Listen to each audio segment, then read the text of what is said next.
അഹമ്മദാബാദിൽ അപകടത്തിൽപ്പെട്ട വിമാനത്തിന്റെ ഫ്യൂവൽ സ്വിച്ച് ഓഫ് ചെയ്യപ്പെട്ടതാണെന്നും അത് ചെയ്തത് ക്യാപ്റ്റനാണെന്നുമുള്ള സൂചന നൽകി US മാധ്യമത്തിന്റെ റിപ്പോർട്ട്. വിമാനാപകടവുമായി ബന്ധപ്പെട്ട് ആദ്യഘട്ടത്തിൽ ലഭ്യമായ തെളിവുകൾ പരിശോധിച്ച US അധികൃതരെ ഉദ്ധരിച്ചാണ് അമേരിക്കൻ മാധ്യമമായ വാൾ സ്ട്രീറ്റ് ജേണൽ ഇത്തരമൊരു റിപ്പോർട്ട് നൽകിയത്. എയർ ഇന്ത്യയുടെ ബോയിംഗ് 787 ഡ്രീംലൈനർ വിമാനം അഹമ്മദാബാദിൽ തകർന്നു വീഴുന്നതിന് തൊട്ടു മുൻപ് കോക്പിറ്റിൽ നടന്ന സംഭാഷണത്തിന് ശബ്ദരേഖ ബ്ലാക്ക് ബോക്സ് പരിശോധനയിലൂടെ നേരത്തെ ലഭ്യമായിരുന്നു. എഞ്ചിനിലേക്കുള്ള ഇന്ധന സ്വിച്ച് ഓഫ് ആയത് സംബന്ധിച്ച് പൈലറ്റുമാർ തമ്മിൽ നടത്തിയ സംഭാഷണമാണ് ശബ്ദരേഖയിലുണ്ടായിരുന്നത്. എന്തിനാണ് ഓഫ് ചെയ്തതെന്ന് ഒരു പൈലറ്റ് സഹ പൈലറ്റിനോട് ചോദിച്ചതും താൻ ചെയ്തിട്ടില്ലെന്ന് മറ്റേയാൾ മറുപടി നൽകിയതുമാണ് ശബ്ദരേഖയിലുണ്ടായിരുന്നത്.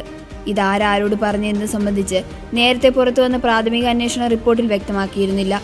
10638 മണിക്കൂർ വിമാനം പറത്തി പ്രവൃത്തി പരിചയമുള്ള പൈലറ്റായിരുന്നു ക്യാപ്റ്റൻ സുമിത് സബർവാൾ. വിമാനത്തിലെ ഫസ്റ്റ് ഓഫീസറായ ക്ലൈവ് കുന്ദറിന് 3403 മണിക്കൂർ വിമാനം പറത്തിയ പരിചയവുമുണ്ട്. വിമാനം റൺവേയിൽ നിന്ന് പറന്നുയർന്നതിന് പിന്നാലെ കൂടുതൽ പ്രവൃത്തി പരിചയമുള്ള വിമാനത്തിലെ ക്യാപ്റ്റനോട് ഫസ്റ്റ് ഓഫീസറാണ് എന്തുകൊണ്ടാണ് താങ്കൾ ഫ്യൂൽ സ്വിച്ച് കട്ട് ഓഫ് ചെയ്തതെന്ന ചോദ്യം ചോദിച്ചതെന്നാണ് വാൾ സ്ട്രീറ്റ് ജേണൽ റിപ്പോർട്ട് ചെയ്തിരിക്കുന്നത്.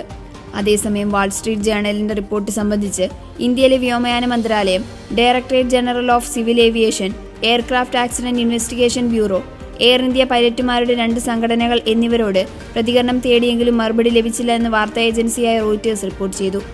വാൾ സ്ട്രീറ്റ് ജേണലിന്റെ റിപ്പോർട്ട് സംബന്ധിച്ച് പ്രതികരിക്കാൻ ബോയിംഗും വിസമ്മതിച്ചെന്നും റോയിറ്റേഴ്സിന്റെ റിപ്പോർട്ടിലുണ്ട്.